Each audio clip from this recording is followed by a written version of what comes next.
any day now. And I'm expecting overflow any day now. Any day now. Say this where you are.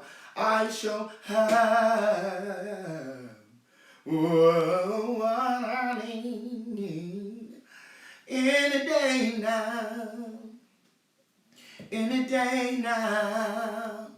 Lord, my faith gonna bring it to me. Yeah, yeah. Any day now. Any day now. Any day now. Hallelujah. God bless you. I had to get that out, y'all. That was in my spirit. It was in my heart. I was coming downstairs and God just dropped that. And I just wanted it in the atmosphere because I believe that there are people that's going to be watching. And I want you to be expecting your miracle in the day now. I want you to be expecting God to move in the day now. I want you to be expecting an open door in the day now. I want you to be expecting overflow any day now.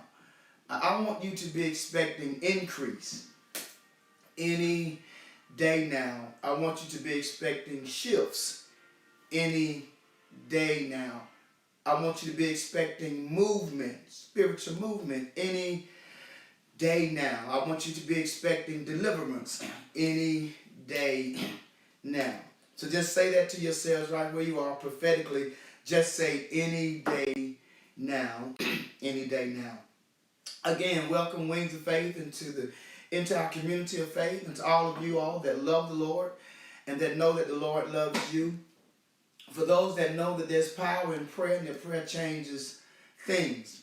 For those that know that he may not, it is true now, it is true, that he may not come when you want him. But for those that know that he always will come on time. I welcome you and I thank God for you, for tuning in and for taking time out of your busy schedules to lend a listening ear for a short period of time for a quick midweek inspirational message. I got the report, and I was going to do it at the end, but let me do it now while I was in my spirit, and then we'll get right to the word. I wanted to just thank all of our viewers. We've been on a month now, and a little over a month now, and I just want to thank all of our viewers that have been tuning in from so many different places. And we have an unknown market, so we have a lot of cities, a lot of towns, countries that we could not identify. But the major markets that we can identify, that watch on Tuesdays and that flood us on Sunday morning, we have a major market of Florida. We're getting heavy viewership in Florida. And I wanted Wings of Faith to hear this because now we have a, this is our internet congregation, our social media congregation. And so I want y'all to know where our new members are coming from. So we have a major market right now in Florida. We have a major market in North Carolina. We have a major market in Alabama. We have a major market coming out of Texas. We have a major market coming out of New York City. We have a major market in South Carolina. Listen, thank you all so much for viewing and tuning in. I'm not done yet. I just want to pause and thank them. I want to pause because every market I'm naming, you are our VIP membership. We thank God for you. We have a major market coming out of Chicago, Illinois. We got a major market coming out of Ohio. We have a major market coming out of Missouri, out of Mississippi. All my friends up in California, thank you for your support. Thank you so much. Delaware, but when all this is over, I sure would love to come. Maryland, we have a major market coming out of Tennessee. We have a major market coming out of Pennsylvania.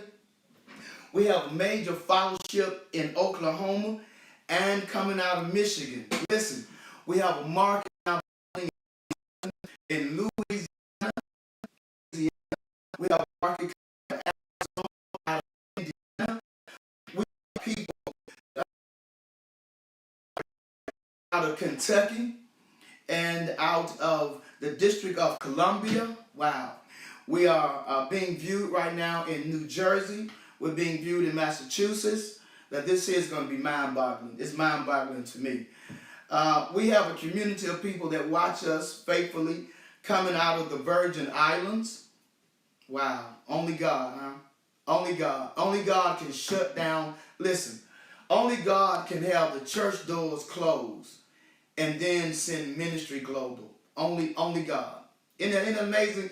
The enemy thought he was doing something by shutting the doors of the church, by keeping people from coming to God's house.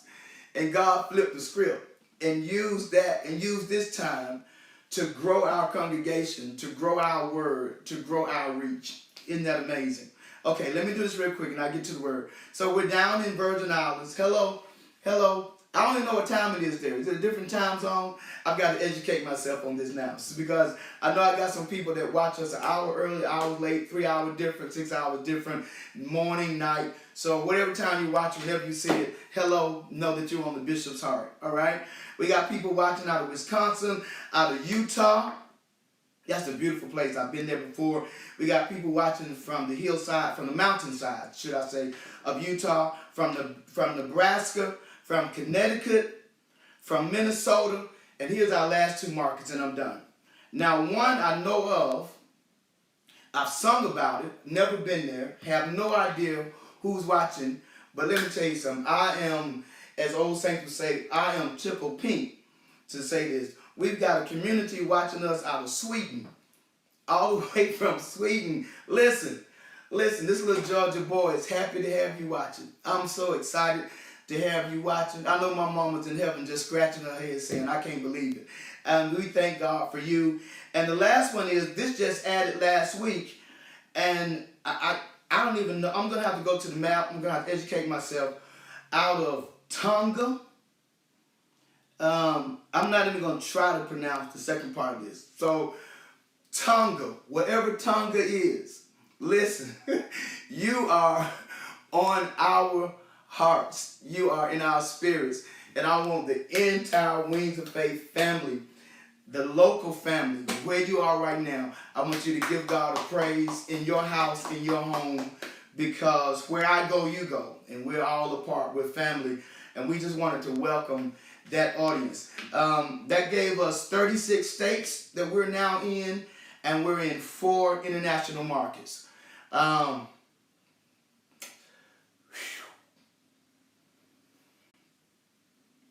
it's a long way from, we had 48 hours to get on social media, and from the first Sunday of 700 views to now know that we've had over 10,000, 15,000 plus people have watched.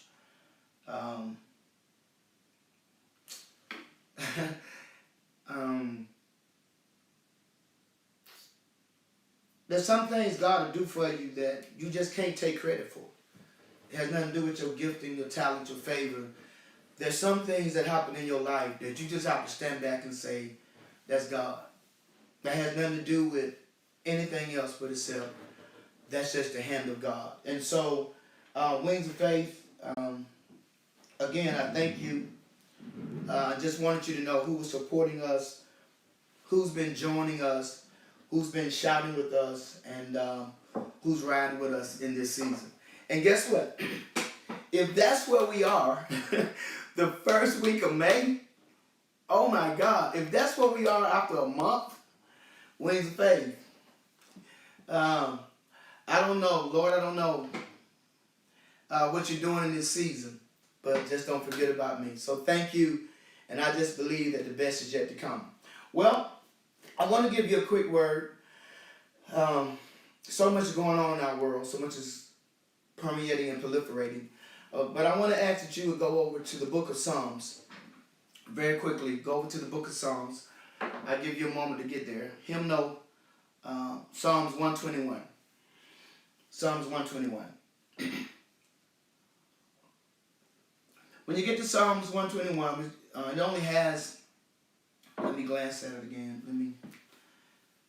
It only has 8 verses. And I just want to inspire somebody right now to to just hold on, to hang on in there. And that's all I want you to do. I just want you to look at somebody in your house or wherever and just say, hang on in there. Yeah, I want you to hold on. I want you to hang on in there. Yeah, that's all. I just want you to hold on. I want you to hold on, and I want you to hang on. I want you to hold on, and I want you to hang on. Because when everything is said and done, we have help. And I want you to hold on because help is on the way. We have help, and I want you to hold on because help is on the way. I'm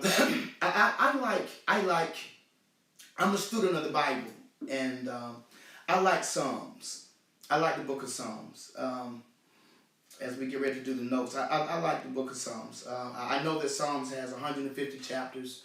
I know that it carries 2,461 verses. I know that it has 43,743 words. I know that Psalms is the longest book of the Bible. I know that it has 150 chapters. I like Psalms. I know that Psalms is the book of hymns for the children of Israel. I know that Psalms is a book that deals with what we would call praise and worship. That is simply poems that have been placed to a melody. And so in our day and time, the book of Psalms would be a book of lyrics, if you can make a note of that. So the book of Psalms is really a book of lyrics. It's one of the most extraordinary books of the Bible. And I just, one of these days I'll do an extensive study for you when we get a chance. In the book of Psalms, out of 150 Psalms, just as a special note, you know that hymnal 119 is the longest psalm in the entire Bible. And if I had time to just really deal with it all, but if you were to go to Psalms 119, it'll blow you away. I'm going to double check this before I say it out loud. Yeah, okay, that's right. I was right. Okay, it'll blow you away because it has 176 verses. Some of y'all missed what I just said. The book of Psalms has a chapter 119. And Psalms 119 has 176 verses. It has more verses in one chapter than, it's amazing. So that's 176 verses. But then hymnal 117, if you go to hymnal 117, you know what'll blow you away? Is that hymnal 117 only has 2 verses. It only has 2 verses. 119 has 176 verses. 117 only has 2 verses. I love the book of Psalms. And then listen, if you get a chance, when the broadcasts go off, you get a chance, go to Psalms 118. The reason why you always want to remember Psalms 118, if anybody that loves the Bible, remember this one point, and I'll go right to the song. Remember that Psalms 118, ready for this? Psalms 118 is the middle of the Bible. Now, most people have been in church all their lives, and if you ask them, what's the middle of the Bible? They'll tell you the gospel, Matthew, Mark, Luke, and John. Matthew, Mark, Luke, and John is not the middle of the Bible. The middle of the Bible, the very center of the Bible. If you had to divide the Bible up between Genesis and Revelation and part it right in the center, it would part at hymnal 118. Now, if you're trying to do it based on your pages, it's probably not going to be systematic because you got other introductory pages in your Bible, and everybody's Bible is binded different. But if you had to lay it out based on manuscript of words, hymnal 118 is the middle of the Bible. Okay? In hymnal 118, we can go to it, just for the fun of it, I want to show you something. In hymnal 118, guess what the middle verse is in the Bible? The middle verse. The middle book in the Bible is 118. The middle verse is verse 8. Make a note of this, and then I'll go on. Lean in, lean in, lean in. Because it's the middle book and the middle verse, it is considered by theologians as being the heartbeat of the Bible. Guess what the heart of the Bible says? 118, verse 8. You ready? Lean in. It says, it's better to trust in the Lord than to ever put your confidence in man. That's the heart of the Bible. The heart of the Bible says, listen, let me show you how you can make it. I'm going to make your life a lot easier on this one statement. It's better to put your trust in the Lord than to lay all your confidence, to put your confidence in man. Isn't that something? All right, come on, let's have some fun. Hymnal 121, okay? You've heard the first verse. If you don't know anything else, it's only 8 verses. The verse you know is verse 1. Here it is. It says, I will lift mine eyes unto the hills, from whence cometh my help. Then it says, my help cometh from the Lord, which made heaven and earth. Then it says, he will not suffer thy foot to be moved. He that keepeth thee will not slumber. Behold, he that keepeth Israel neither slumbers nor sleep. Then it says, the Lord is thy keeper. The Lord is thy shade upon thy right hand. The sun shall not smite thee by day, nor the moon by night. The Lord shall preserve thee from all evil. He shall preserve thy soul. Then it closes. The Lord shall preserve thy going out and thy coming in, from this time forth and even forevermore. All right, we got 3 dynamics. Y'all ready? All right, let's get some word in. We're going to deal with 3 things. and I've heard preachers deal with this text, and a lot of times with this particular text, the breakdown as far as the points, a lot of us have similar points. Where mine would differ would be my sub points. So you may have heard similarities with the points I'm going to give you. My fresh revelation is in my sub points. So that's just my style of preaching and my style of teaching. My sub points anchors my point. All right, so here it is. Point 1 would be the source of my help. Point 2 is going to be the strength of my help. And then I'm going to close out on the security of my help. That's good preaching. Here it is. So here you go. The source of my help. I'm going to give you 4 points. That is the source of my help. All right? So let's go to verse 1. It says, I will lift mine eyes unto the hills, from whence cometh my help. That first verse, I'm going to do something totally different. All right? I'm going to tell you, I want to take that first verse and give you a word of clarity. I know you never heard this before. Here it is. I want to take this first verse and give you a word of clarity. What do you mean clarity? I want to clear up something about this first verse that most people in church don't know. The first verse says again, I will lift mine eyes unto the hills, from whence cometh my help. There are, based on what manuscripts you have read, what commentary or doctrine you have studied, what biblical history you have access to, verse 1 has been written, expounded, and expressed with 2 different thoughts. So here's the thought that the church knows. I will lift up mine eyes unto the hills, from whence cometh my help. So the church knows verse 1 to be a statement. To make the psalmist is making a statement. I will lift up my eyes toward the hills, from whence cometh my help. I'm putting my weight on. That's my statement. All right? I want to give you something else to think about. Just think about it. Just think about it. Suppose I told you that in some manuscripts, verse 1 was not a statement, it was a question. What do you mean? Suppose I told you that the psalmist didn't say, I will lift up mine eyes toward the hill, from whence cometh my help. Suppose I told you the psalmist said, I will lift up my eyes toward the hills, from whence cometh my help? Oh, my help comes from the Lord. Okay, that changes the narrative of the verse, doesn't it? See, here it is. The psalmist was talking about, this is a song for what is called a song of degree. A psalm of degree was also titled a pilgrimage song. A pilgrimage song was a song that the children of Israel sang when they was on the move, when they was going to the Feast of the Tabernacle, when they was going to the Feast of the Passover, okay? Things like that. And so what happened was they would be traveling from one spot to another. They would be going over hills, coming through valleys and terrains and plateaus and plains. And right before, as they got into Jerusalem, all right, for the festivals, here's what happened. There would be mountains. And as they're passing the mountains, they would look up, and the psalmist would see a different scenery than the church sees. So watch this. I'm going to go back. Let's go back in time. Let's go back without you.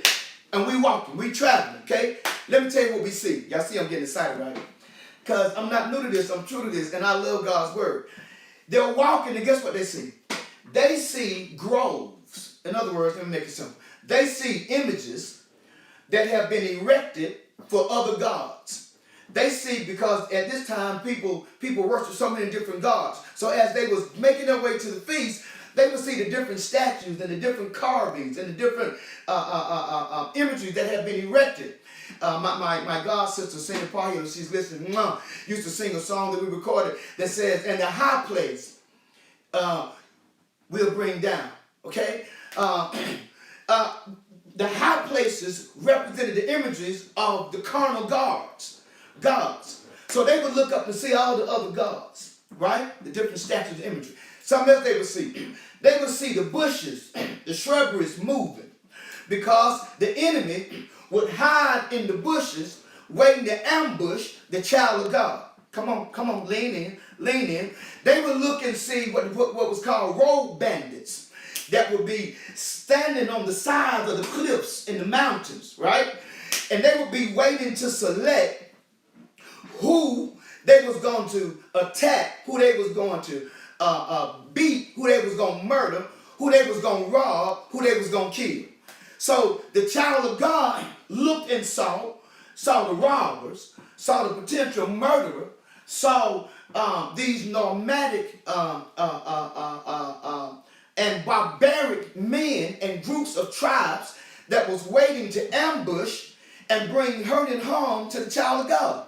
And so in between and in betwixt, as my grandmama would say, in betwixt the robber and the potential murderer, in betwixt the tribe of those that wanted to do them hurt and harm, in betwixt the groves and the images and the statues, the child of God is trying to get to Jerusalem. They're trying to get to worship. They're trying to go to have church. Right this? They're trying to go make the sacrifices. And the child of God would look up and they would be singing these songs. Right? But wait a minute.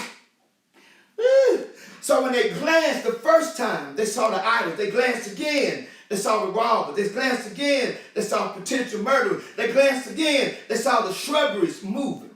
Okay, so they knew the enemies was there.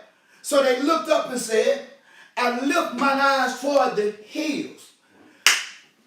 I know I'm in trouble. I know I'm in the valley of the shadow of death." So here's my rhetorical question.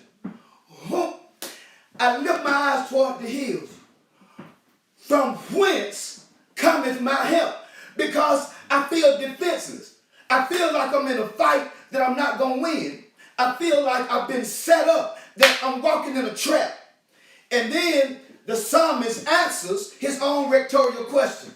He says, I will lift up my eyes toward the hills, from which cometh, he says, from whence cometh my help? And then he goes from a word of clarity to a word of confidence. He says, my help cometh from the Lord.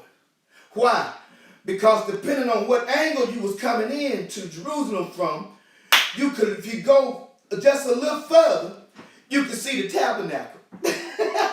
So they would look past the idol gods, past the robbers, past the potential murderers, past the moving of the shrubberies, past those who's waiting to ambush, and they saw the tabernacle. So they answered their own question. I lift my eyes toward the hills, from whence cometh my help. My help comes from the Lord. Wait a minute. Wait a minute. Bishop, why would the child of God have a question? Easy. Because everything I just named was what they could see. Everything they had their hope in was who they couldn't see. Lean in. When you can see your enemy's face, but you ain't seeing God's face. You see the robbers, but you don't see the angels. You remember everybody's life when he said, Lord, when he told the servant to pray, when he prayed, and he said, Lord, open his eyes, that he might see what I see. Come on. Because a lot of times, we focus on what we see.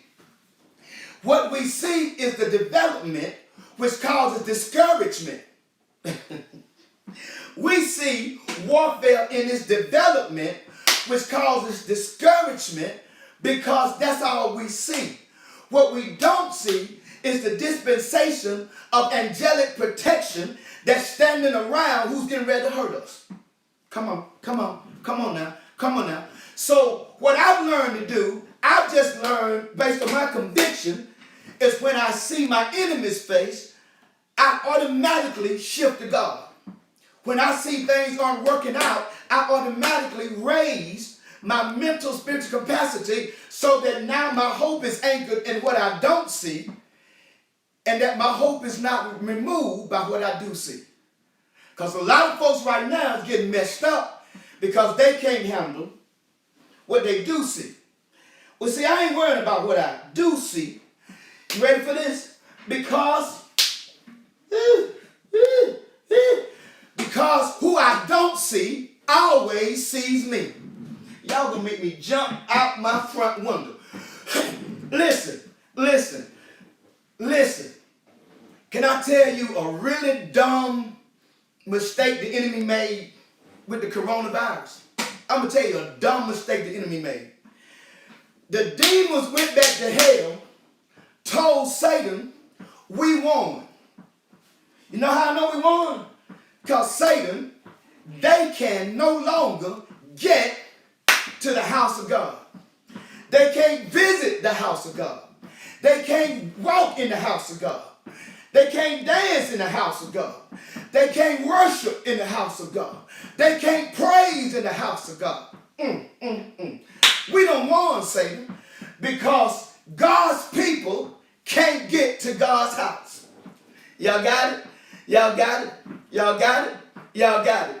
And they was getting ready, they were throwing a victory party on the first weekend that the church shut down and the coronavirus went viral. Oh yeah. But let me tell you something here. Let me tell you what makes God masterful and what makes the enemy so stupid. It's because when the demons started dancing about we got them, because we figured out a way to keep them from getting to God's house. I believe that one demon had to have a little sense to say, but guess what, Satan? We got another problem. And they wanted to party. And Satan said, what's that problem? What are you going to tell me that's going to stop the party? He said, we figured out how to keep them from getting to God's house. But we didn't think about the fact that we can't keep God from getting to their house. Get me out of here. Listen. You may not be able to drive to God's house, but if you call on him, he'll just show up in your house. Y'all hear me? And guess what I like about God? He don't get to church late. No. He can get to all our house at the same time and be waiting on us. Y'all got me? Don't worry about what you can't see. Trust in who you know that sees you. Okay, let me go on. I'm getting excited. I will lift up my eyes to the hill from which cometh my help. Word of clarity. Word of confidence. My help cometh from the Lord who made heaven and earth. In the word of confidence, I just want to make one point. Now I'll move on. It did not say, or it does not say, my help may come from the Lord. It didn't say my help could come from the Lord. It doesn't say my help might come from the Lord. It doesn't even intellectual say that there is a favoring probability that my help could be dispensed from the Lord. No. It says my help cometh. Period. Old folks say, knock on wood. Not that he might come. No, he's gonna come. See, my question isn't, God, are you coming? Only question I ever have is when you gonna get here.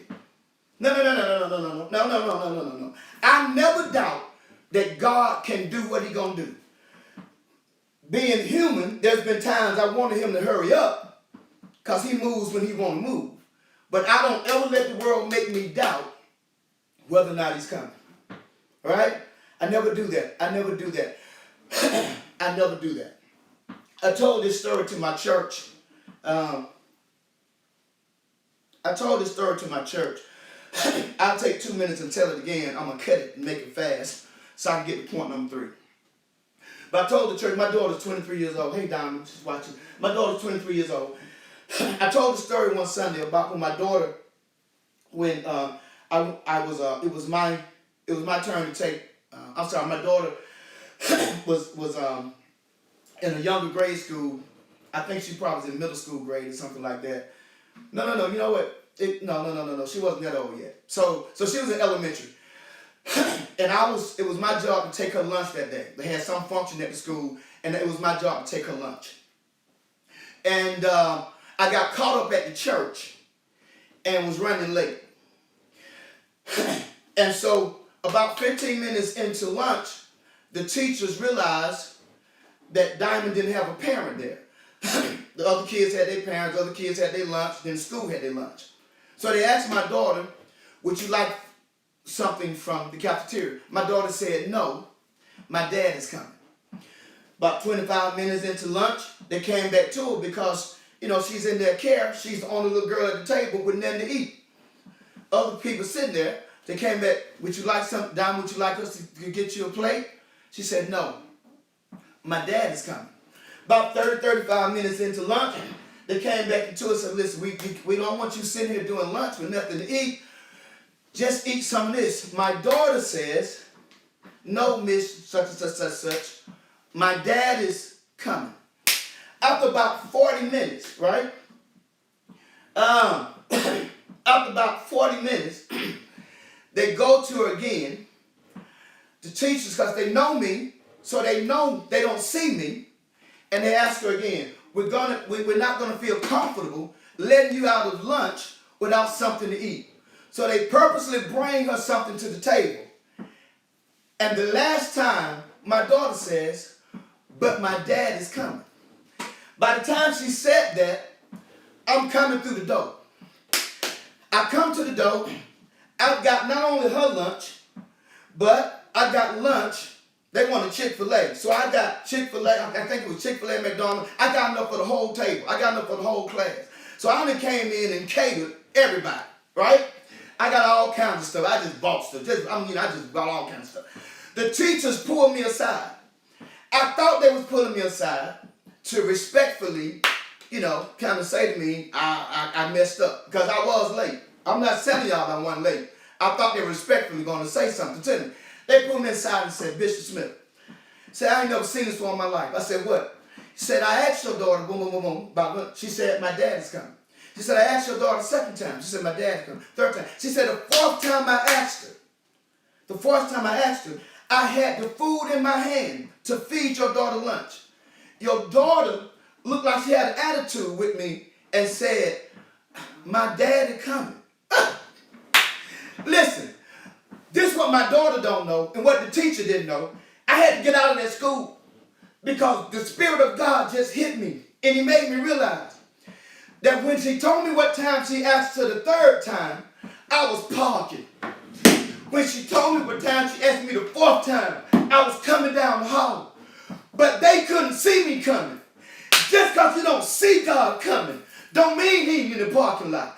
Just because you can't see God coming, don't mean he ain't coming down the hall. And listen, when he know he late in your world, he'll purposely sometimes bring you extra. Ooh, ooh, ooh, ooh. I knew I was late. So I brought lunch, I brought dessert, I brought candy, I brought honey. But let me tell you something. Them kids, I know them kids didn't learn nothing the rest of that day because I brought too much sugar. I knew they was hype. I'm trying to tell somebody here today.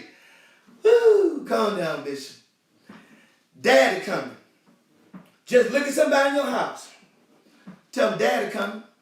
He's probably in the parking lot right now. He's probably in the corridor right now. He probably passing the front desk right now. It's just based on where you sitting, you can't see him. Ooh.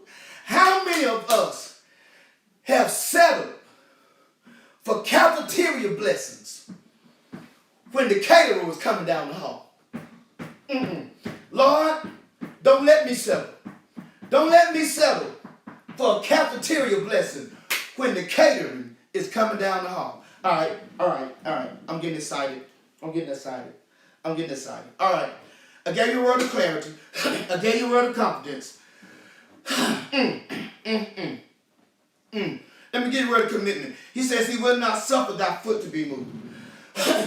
The psalmist says that God, when he says our foot to be moved, he's talking about our stand. The word stand comes from the word histemi. It means your position, your posturing. It's where you are planted, right? He says when you look toward the hill and know that God is your strength and your help, God says when he see you looking to him, this is what he's going to do for you. He's not going to allow you to lose ground. He ain't going to allow you your footage to slip. He's going to fix it so wherever you're supposed to be, you're going to get there on time. He's going to fix it. That no matter how strong the wind, how consistent the torrential rains, no matter how much the lightning dance across the spiriticum of the sky, no matter how much the angry waves dash across the skeletal structure of the sea, God says, if you keep your eyes looking toward me, I won't let you lose ground. I'll hold you. I'll hold your footing. I'll hold your position. Who is it? Where is it? Ephesians. What Ephesians 6 say? After doing all you can do to stand, do what? Stand. After doing all you can do to do what? Hold your position. Then do what? Hold your position. After doing all you can do to be anchored, do what? Stay anchored. Cindy, I hear you in my spirit. Thou shall not be moved. He said, I won't. He said, I will protect your footing. All right? Now watch this. Let me give you this.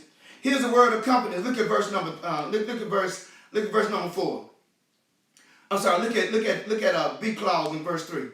He said, he that keepeth thee will not slumber. Behold, he that keepeth Israel shall neither slumber nor sleep. Okay. Watch this. And I'm sorry, I know I'm sweating, y'all. I got these camera lights and stuff in my office,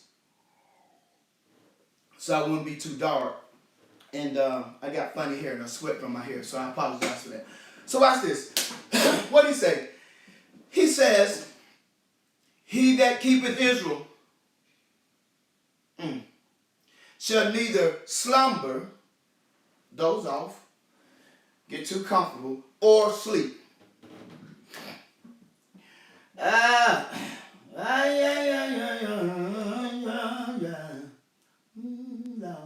There was an old Pentecostal mother that was experiencing some trials and some tribulations, some tests. And they had a prayer meeting at the church. And I can't say church, because that ain't how she talked. They had a prayer meeting at church. The old Pentecostal mother goes down to the church for prayer meeting. Lean in. When they would have prayer meeting, they would stand up and testify. And a lot of times when they would testify, sometimes what they call testimony was really, they would stand up and tell what was going on, what was wrong. You know, like some folks stand up and say, he's been a doctor in the sick room. He's been a lawyer in the courtroom. Somebody else may stand up and say, child, I ain't got no food to eat, but I'm still here. I ain't got, you know what I'm saying. So the old lady stood up to testify, got caught up and told him. She told him she ain't have no food in her cupboard. She told him that she ain't have money for her medicine. She told him that a house note was due and she didn't know how she was going to pay it. She told him, I'm telling you now, this is what she told him. She told him, okay, that she had a doctor's appointment and she didn't know how it was going to turn out. The lady is talking to him. She's telling him, all right? She's telling him that the kerosene, she was afraid that her lights was going to be off, all right? This is what she told him. And then when she got ready to leave, it was a group of ladies there. They said, Mother such, what you going to do? What you going to do? She said, child, I'm going to go home.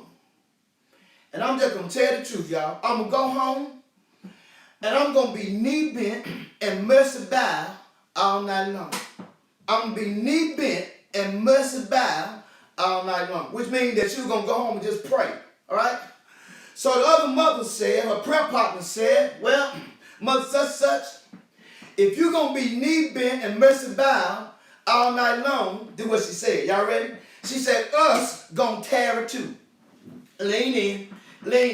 These some good old Pentecostal sisters. She said, they said, us going to tear it too.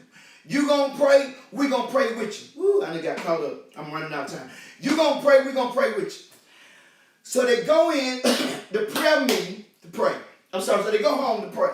Now the way it was set up was they had prayer meeting, I think on Tuesday, and they must have had Bible study that Wednesday. All right? So they go home and they're going to pray, knee bent, mercy bow all night. The next day, all of them get to church. All of them get to church. The old lady come in, and when the little service was over, the little prayer team gathered around them and said, woo, they went to talking. One of them said, child, I prayed till 1 o'clock. The other said, child, I prayed till one dozed off, got up, prayed by another hour. Another one said, child, I prayed as long as I could, fell asleep. But mama, I got up this morning about 4:30, and I prayed from 4:30 to 6:30. Start speaking to her. Oh, but evil shut that's it, going. The old lady wasn't saying that. So after a while, one old lady said, mother such, how long did you pray? Mother said, child, I'm here to tell y'all. I got home, got myself together, got down on my knees, and I was getting ready to talk to the Lord. And when I got on my knees, you know what I remember? That's what you remember, Mama. Mama said, I remember that the God I serve don't sleep, and don't slumber. And I said to myself, Lord, if I'm going to trust you, then what sense do it make for me to be on my knees till morning? Because if I'm going to trust you, guess what? If you're going to be up, don't make sense for both of us to be up. So I'm going to just go and get in this bed and let you handle it. Y'all slow. Y'all slow. Some of y'all up all night long trying to figure it out when y'all got a God who can work it out. Listen, I don't stay up. Look, I stay up all night studying. I don't stay up all night praying. Don't make sense for both of us to be up. I put it on the altar, I leave it there, and I lay down. Come on, through the phone, through the TV, just give me the pump. Boom, boom, there we go, bam, in the spirit. Bam, lean in, bam. That's right. If God is going to stay up, you go to sleep. Tell somebody in your house, if God going to stay up, you go to sleep. All right, here we go. Here we go. That's the source of my help. All right, here's the strength of my help. I got to go quickly. Here's the strength of my help. He says, I got a sight. I lost my place. Verse 5. The Lord is thy keeper.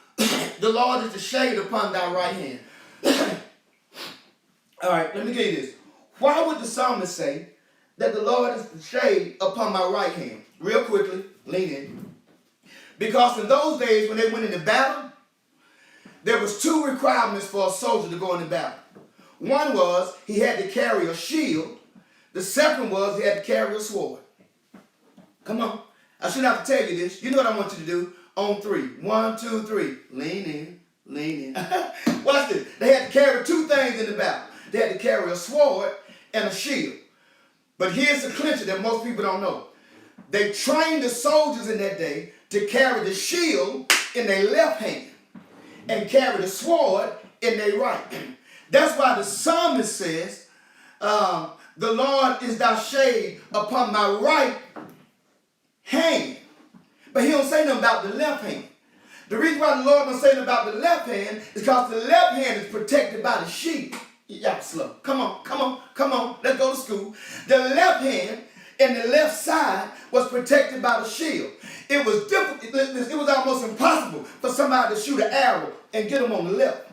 For them to swing a sword and hit them on the left. But because the sword was in the right hand, when they would swing the sword, it left their right side vulnerable. So God says, my.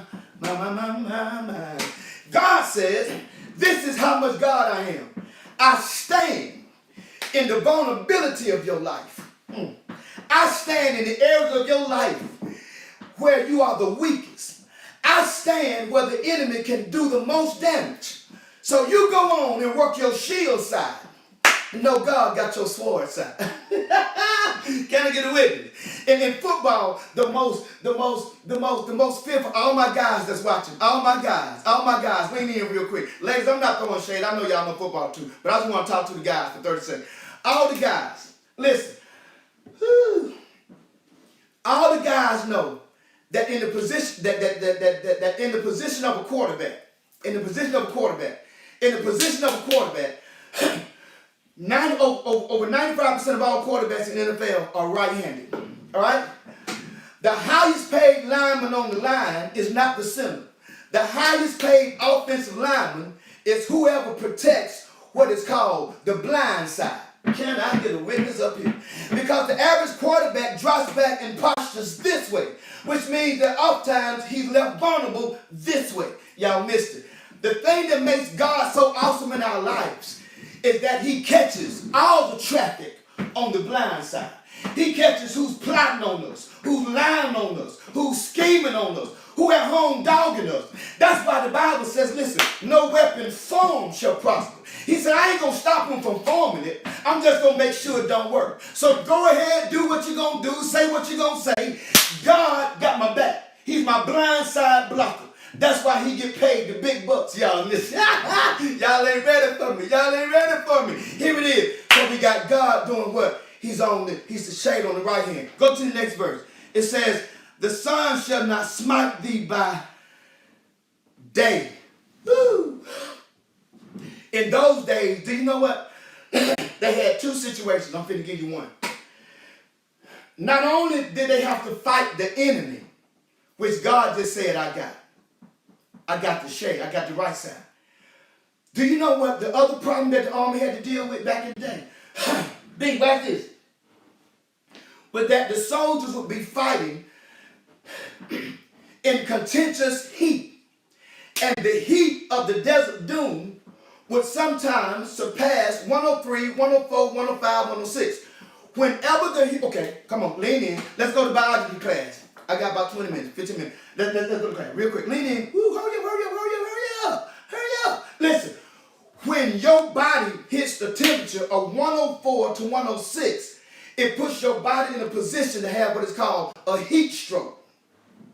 In the day of the psalmist, a lot of the soldiers were falling out on the battlefield, not because they had been stabbed, cut, or speared, but because the heat.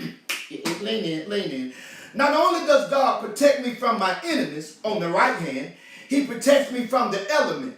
That's why, okay, y'all slow. Come on. I'm reading it to you. He said, the sun shall not smite me. He didn't say the murderer shall not smite me. He didn't say the enemy shall not smite me. He said, my only problem, listen, God got my enemy, right? So God was protecting them on the right side where the enemy was coming. But then they fighting in the heat of the day. You know what that deals with, y'all ready? That deals with our physical makeup. A heat stroke can only affect you. It affects you physically. Okay. I made a note. I wanted to see what the main organ. Okay, here it is. The four main organs that a heat stroke will affect is your brain, your heart, your kidneys, and your muscles. Your brain, your heart, your kidneys, your muscles. It could cause you to hemorrhage. It could cause you, brain damage, heart attack.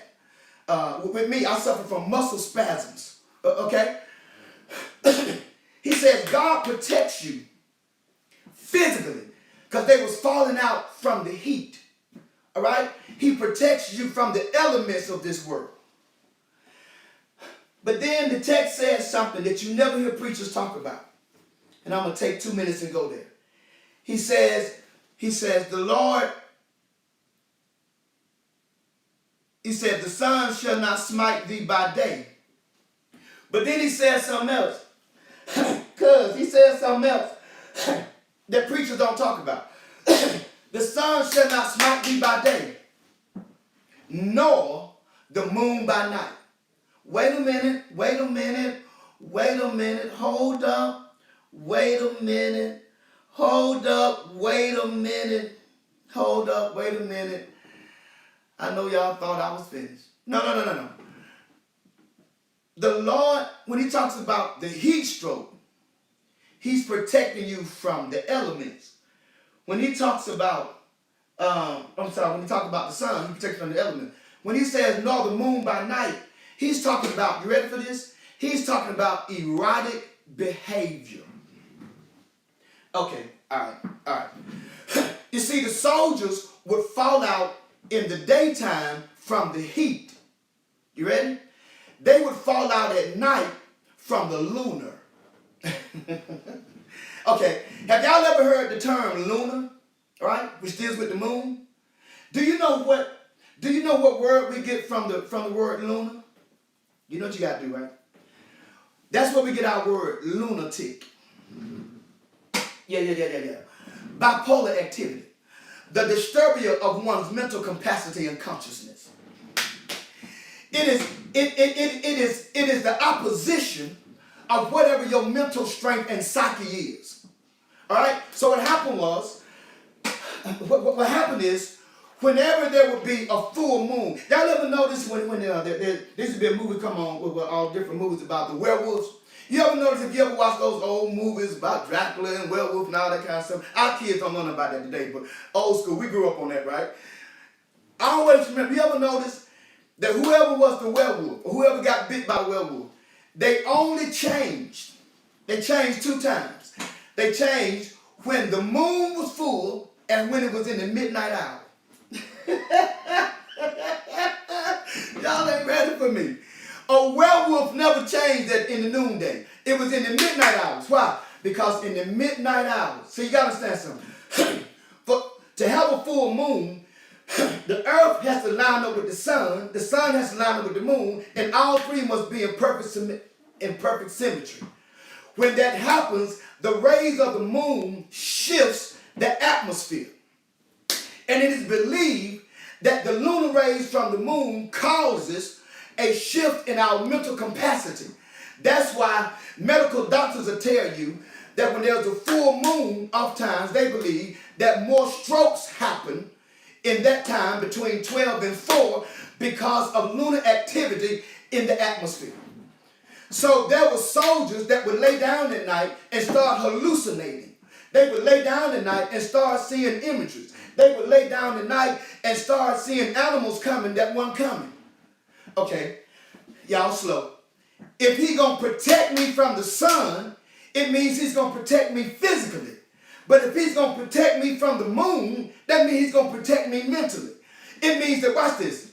So God got the shade on my right hand. That's my enemy. Okay? That's what's coming at me. If he got my sun, that's what's coming on me. If he got the moon, that's what's coming in me. Yeah, ooh, yeah. Listen. He protects what's going on the inside. He protects what's going on the outside, and he protects what's coming from all sides.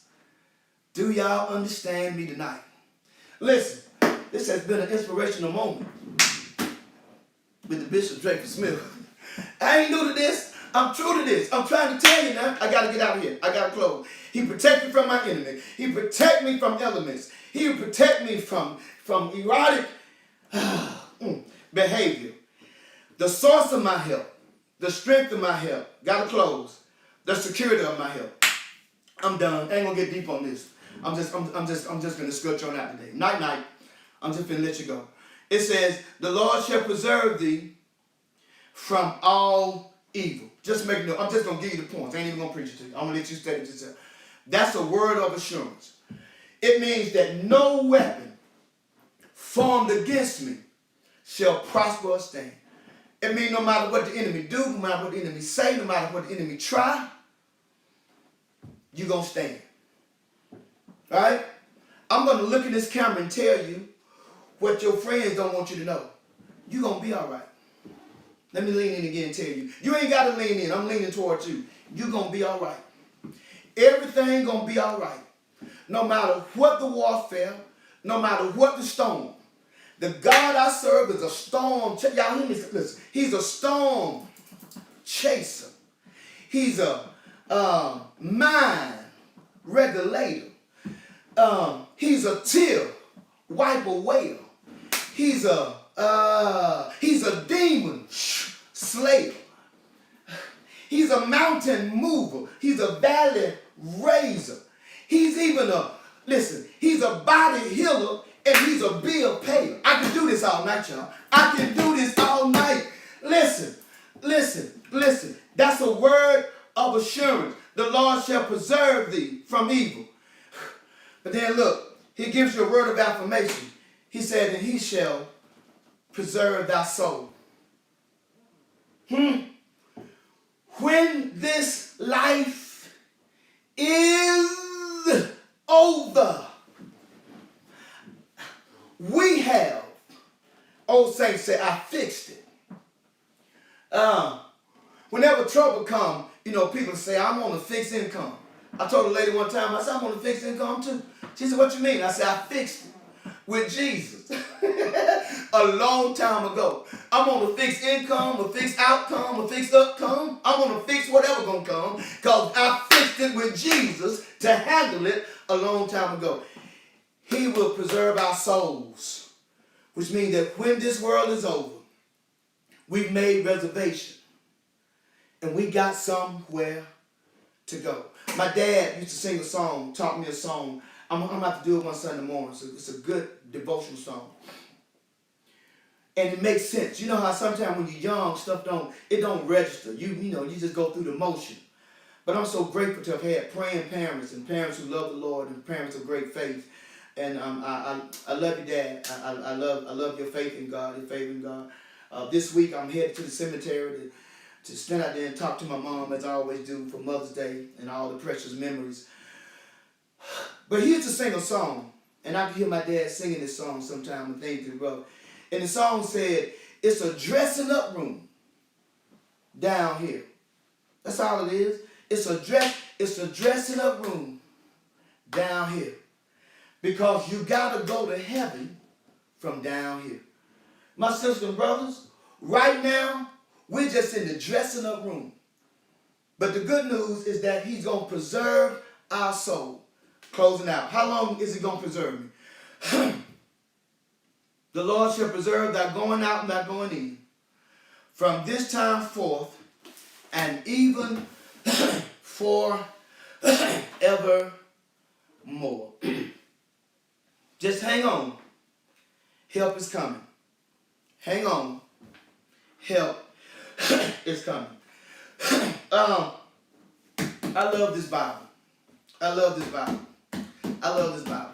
If you learn to live in it, if you learn to live in it,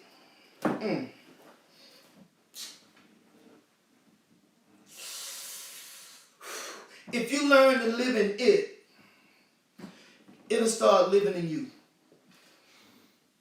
If you learn to live in it, it took over 1,500 years to write this Bible. If you learn to live in it, it's written by 40 different kinds of authors. 3 different continents. Some kings, some shepherds.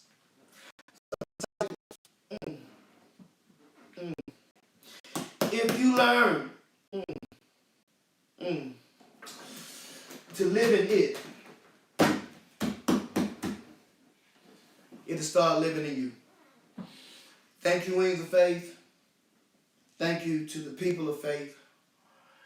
You can go to wfatl.com. Hit donate if the word have blessed you. I'm going to challenge you tonight if it blessed you, if it charged you, if it challenged you. Hit donate. If I bless you, you want to bless the pastor, go to Pastor Love Arm, hit donate. You can drop your seed off by the church. Or you can go to our P.O. box. Everybody has the information. I thank you. I love you. Ask for your continual prayer. I say to you, be good to God. And God will always, always be good to you. Hey, happy pre-Mother's Day. I got something special for all my mothers. I'll tell you about it on Sunday. But whether your mother is here with you or whether she's in the presence of the Lord, happy Mother's Day. And thank you for all your sacrifices, all your stewardship, and for all your stands. Wings of Faith, keep me lifted, okay? And I'll keep coming to your house from my house and trying to be a blessing and share with you those things that the Lord has shared with me. I have a good time in here, y'all. I'm in my office, and I have a good time in here. Because every time I talk about the goodness of Jesus, he just shows up. And I don't know who you are, where you are, with your family, with your friends. I dare you. I triple dare you. I double dare you. Try sometime. Just try talking about him. Talking about the goodness. Okay? Because I personally, I wouldn't have a religion that I couldn't feel sometime. Alright? Love you. Mwah. See you real soon. Y'all be safe now. Hey, social distancing, we don't have to be disconnected. And don't follow all this foolishness that y'all see on television. Because I was going to tell y'all before Keisha told you, but I think they put it out, Forbes put it out. It ain't but one thing have changed about the coronavirus in the state of Georgia. And that is you have a 40% chance now to catch it. That's all that done changed. They done opened up malls on y'all, and y'all went. Oh, and for all y'all that got in line to go buy the new Jordans, those are nice shoes. But in case nobody told you, you don't wear shoes in intensive care. Duh. You don't wear shoes in intensive care. So y'all out there in all these crowds with no mask, no gloves. Come on, y'all. He gave us a mind to be smart. He gave us a mind to be smart. Let's execute wisdom. Let's social distance. And let's protect not only ourselves, but let's protect others. All right? I'm going to say it one more time. Be good to God, and God will be good to you. I was going to say I was finna head to my car, but I guess I'll just go upstairs. Love you. Good night. Bye.